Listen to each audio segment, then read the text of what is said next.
चलनी में दूध दुहेंगे, कर्मों को दोष देंगे। अग्निवीर के माध्यम से हमारे युवाओं की कमर नहीं तोड़ी गई, वसूली गैंग नहीं चलाया गया। आप लोगों को वसूली गैंग चला रहे हैं। इस देश में वसूली गैंग चलाने का कोई पुरस्कार अगर मिलेगा तो मोदी सरकार को मिलेगा। जिस तरह से संवैधानिक रूप से आप लोग लगातार 2014 से देश को लूटने काम कर रहे हैं, यह काम आज तक इतिहास में किसी ने नहीं किया। राघवेंद्र जी, आप लोगों ने देश को संवैधानिक तरीके से लूटने का काम किया है, कानूनी तरीके से लूटने का काम किया है। इस देश की जनता देख रही है और उत्तर प्रदेश की जनता विशेष रूप से देख रही है। इन लुटेरों को भगाना है, इन लुटेरों को भगाएंगे तभी देश बचेगा। संविधान कुचलने वालों को भगाएंगे तभी संविधान बचेगा।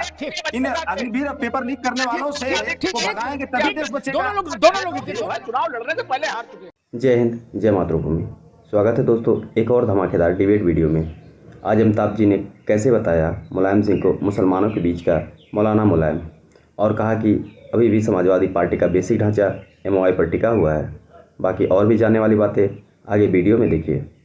चलिए शुरू करते हैं। आपका संगठन जो है सो है, बाकी काम हाथी वाली पार्टी कर देगी। राघवेंद्र जी। हाँ अमिताभ जी, ये बेहतर हो समाजवादी पार्टी हो या कांग्रेस हो, ये लोग अपना संगठन हम ही को देते हैं। इनका संगठन भी हम ही लोग चला लें। इन लोगों के तो भूखे का सुधरा नहीं है। अब ये हर विषय में तीन बातें हमारी कहेंगे, एक आधा दूसरा उनका कह देंगे भारतीय जनता पार्टी ऐसा कर रही है, भारतीय जनता पार्टी ऐसा कर रही है। अरे मान्यवर, भारतीय जनता पार्टी लोकसभा चुनाव की बेहतर तैयारी कर रही है, ये क्यों नहीं मान रहे हो? पश्चिमी उत्तर प्रदेश की 8 सीटें हैं, 8 सीटों में हमारा पूरा काम हो चुका है। हम लोगों की सिर्फ पर्ची बांटनी बाकी रह गई है। प्रचार खत्म होने के लिए 5 दिन तो बाकी रह गए हैं। 19 तारीख को 17 तारीख को शाम को प्रचार खत्म हो जाएगा। आज 13 तारीख हो गई है, 5 दिन रह गए हैं। माननीय अखिलेश यादव आज प्रचार को निकले हैं। चलनी में दूध दुहेंगे, कर्मों को दोष देंगे। अरे मान्यवर, दिखाई तो पड़िए। हार जीत तो चुनाव में लगी रहती है।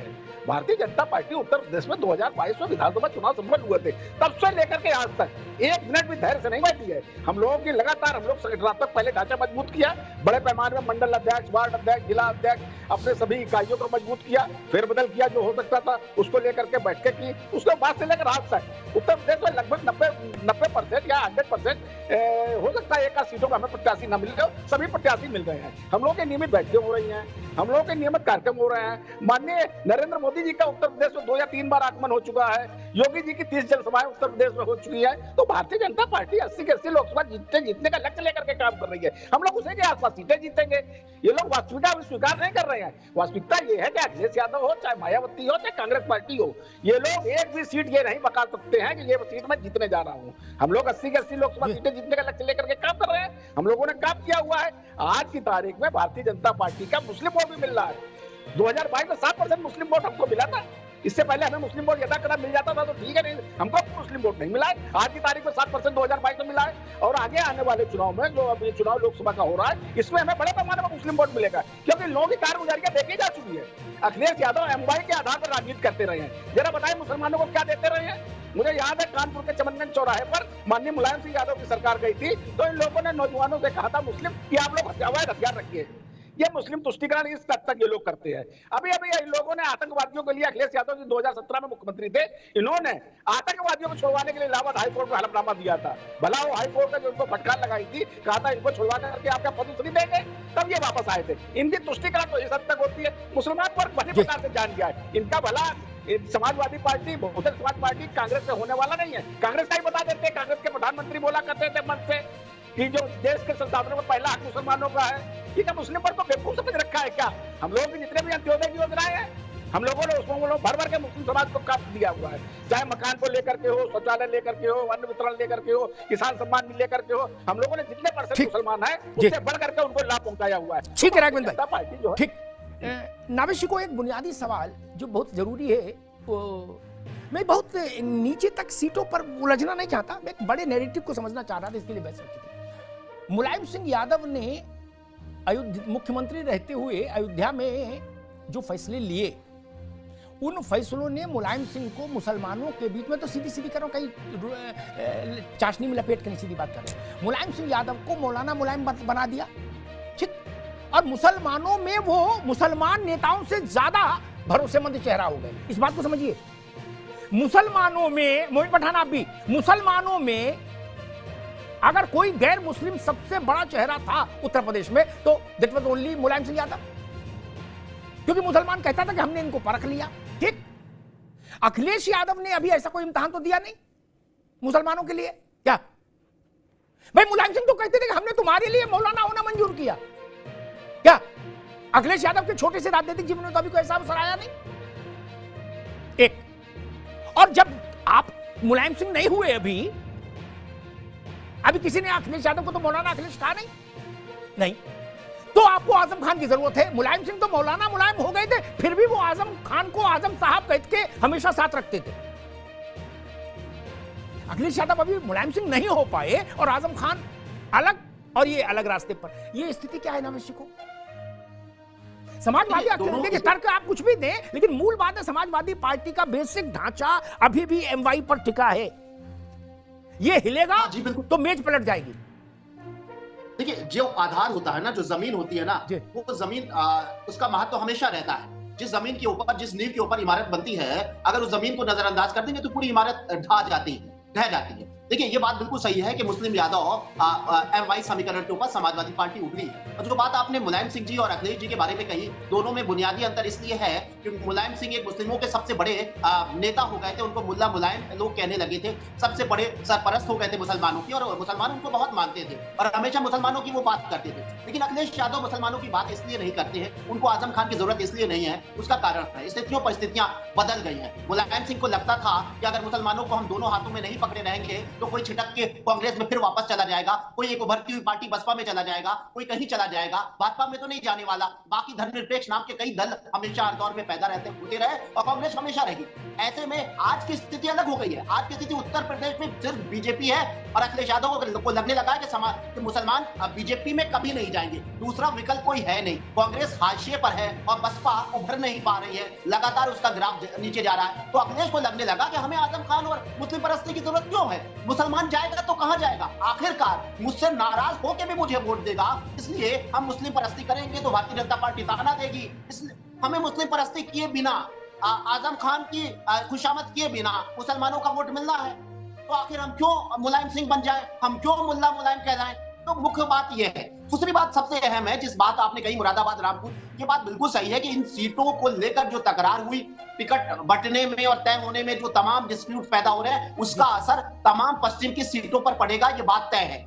दूसरी बात यह कि पश्चिम में जहां बहुत ही चैलेंजिंग मुकाबला है, जैसा कि भारतीय जनता पार्टी के शीर्ष नेता कह रहे हैं कि यहां से जो शुरुआत होगी ये अंत तक पूरे देश में जाएगी। और उत्तर प्रदेश में तो इसका असर होगा ही कि पश्चिमी उत्तर प्रदेश में जो वोट पड़ेंगे वही उसी रेशियो में अन्य चरणों में भी उत्तर प्रदेश में वोट पड़ेंगे और एक माहौल, एक हवा शुरू हो जाएगी। ऐसे में मैं विपक्षी दलों की उन कमियों को इंगित करना चाहता हूं, जहां पर इतना चैलेंजिंग हो वहां प्रचार में आज अखिलेश यादव जी इतना विलंब के बाद आज खड़े हुए हैं। दूसरी बात सीटों को लेकर और डिस्प्यूट इतने जबरदस्त, अरे हम कह रहे हैं गोयल साहब की बात हो रही है। अभी हमारे भाई ने कहा, यादव जी ने कहा कि भाई ऐसा कुछ नहीं है, मुलायम अखिलेश यादव जी और आजम खान साहब में कोई तकरार नहीं है, ठीक है मान लेते हैं थोड़ी देर के लिए। लेकिन कोई कार्यकर्ता जहां पर प्रचार भी नहीं ढंग से हो पाया है, वहां पर रामपुर में दुष्प्रचार समाजवादी पार्टी का कोई नेता या कार्यकर्ता बाकायदा बाइट देकर वीडियो बनाकर कर रहा है, तो समाजवादी पार्टी उसको 2 मिनट में निष्कासित करे, लेकिन वो नहीं करेगी चोर की दाढ़ी में तिनका, क्योंकि वो आजम। ठीक है नावेद भाई, आपने कहा निष्कासन कर दिया, ठीक है नावेद भाई,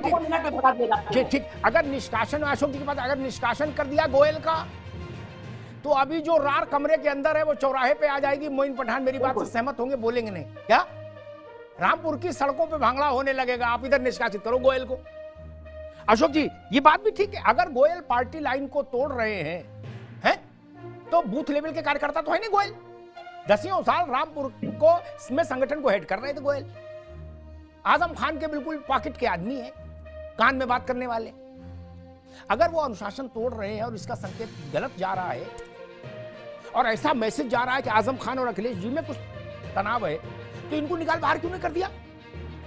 अशोक जी देखिए अमिताभ जी, देखिए हमारे दल में डेमोक्रेसी है और लोकतांत्रिक व्यवस्था के तहत हर व्यक्ति स्वतंत्र है अपने मन की बात कह लेने की। माननीय मोदी जी की तरह रेडियो पे बहुत नहीं, चुनाव का टाइम है वैसा, चुनाव के टाइम में दुष्प्रचार, लोकतंत्र थोड़ा बाद में करना मालिक, ये तो भैंस पानी में चली जाएगी तब तक लोकतंत्र में। अशोक जी देखिए वही मैं कह रहा था अमिताभ भाई, देखिए ये जो बात आप कह रहे हैं वहां के नेता की, इसमें कोई, देखिए उन्होंने अपने मन की बात बोली, लेकिन जो परिस्थितियां हैं अमिताभ जी, उन परिस्थितियों को देखते हुए हर व्यक्ति, हर दल का नेता यही चाह रहा है कि अगर 80 नहीं हारेंगे तो इस प्रदेश की दुर्गति होना तय।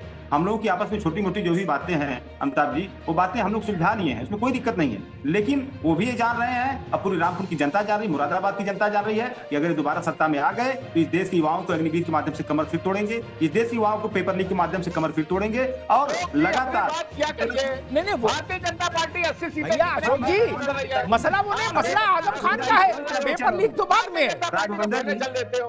अरे भाई, राघवेंद्र जी क्यों इतना आज से लेकर ठीक है परफॉर्मेंस सही दिया है।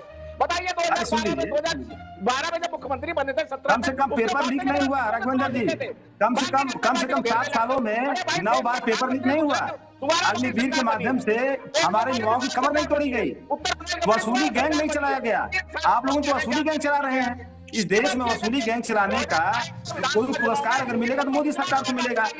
जिस तरह से संवैधानिक रूप से आप लोग लगातार 2014 से देश को लूटने का काम कर रहे हैं, यह काम आज तक इतिहास में किसी ने नहीं किया। राघवेंद्र जी, आप लोगों ने देश को संवैधानिक तरीके से लूटने का काम किया है, कानूनी तरीके से लूटने का काम किया है। इस देश की जनता देख रही है और उत्तर प्रदेश की जनता विशेष रूप से देख रही है। इन लुटेरों को भगाना है, इन लुटेरों को भगाएंगे तभी देश बचेगा। संविधान कुचलने वालों को भगाएंगे तभी संविधान बचेगा। इन अग्निवीर पेपर लीक करने वालों से भगाएंगे तभी देश बचेगा। दोनों लोग रुकिए, दोनों लोगों को रुकना है, दोनों जगह की दोनों भाई, दोनों लोग आगे। आज की बहस संविधान बाबा साहब आ रहे मोइन पठान, मैं आपको भी कह दूं, आप भी सुन लो ताकि भटके नहीं कोई। संविधान बाबा साहब अंबेडकर, अग्निवीर, मनरेगा इस पर नहीं है। क्या लोकतंत्र बचाओ, क्या क्या बचाओ, सब बातें नहीं है। मसला ये है कि आजम खान क्या कर रहे हैं। अब मुरादाबाद में रुचिवीरा और एसटीएसएन में क्या हो रहा है। मुरादाबाद और रामपुर से जो ट्रेंड सेट होगा वो समाजवादी पार्टी की बुनियाद का बेटर हाफ है। ठीक, आधा हिस्सा है, आधा एम आधा वाई। रामपुर हारने का मतलब समाजवादी पार्टी के लिए एक सीट हारना नहीं होगा। उसके बाद क्या बरेली जीतोगे? वहां तो मुलायम सिंह के समय से हार के हारना शुरू हो गए थे। बरेली अलीगढ़ में आप तो मुलायम सिंह के रहते ही हारना शुरू हो गए थे भाई। जो बचा था वो यहीं बचा था, मुरादाबाद और रामपुर। इसलिए मैं विषय लेके आया, वरना मैं 2 सीटों पर थोड़ी चर्चा करने आता है। आप लोग हर चीज को वहीं ले जाते हो, लोकतंत्र संविधान पर। अरे भाई चुनाव तो चुनाव के ढंग से होगा कि लोकतंत्र करने बोलने से वोट पड़ेगा कि लोकतंत्र बाबा साहब संविधान और जय हिंद। तो बाकी लोग जो पसीना बहा रहे हैं उनको समझ नहीं है। आप ज्यादा समझदार बोले हम लोकतंत्र लिख देंगे ट्विटर पे और वोट हो जाएगा। अरे जनता तो जान ही नहीं लोकतंत्र है, तभी तो चुनाव हो रहा है। अब इसमें और क्या बताएगा कोई? लोकतंत्र है इसीलिए चुनाव हो रहा है। लोकतंत्र नहीं होता तो चुनाव क्यों होता? खैर मोइन पठान, अगर आप अपनी लक्ष्मण रेखा से थोड़ा बहुत भी हिलडुल पाए तो ठीक, बाकी तो अजय राय काफी खुद ही बोल रहे हैं संविधान की स्थिति क्या है, लोकतंत्र की। अगर आपको हिलडुल पाए तो मैं समझना चाह रहा हूं कि अगर वीडियो पसंद आए तो लाइक, शेयर और सब्सक्राइब जरूर करें। कमेंट में अपना प्यारा सा राय जरूर बताएं। जय हिंद।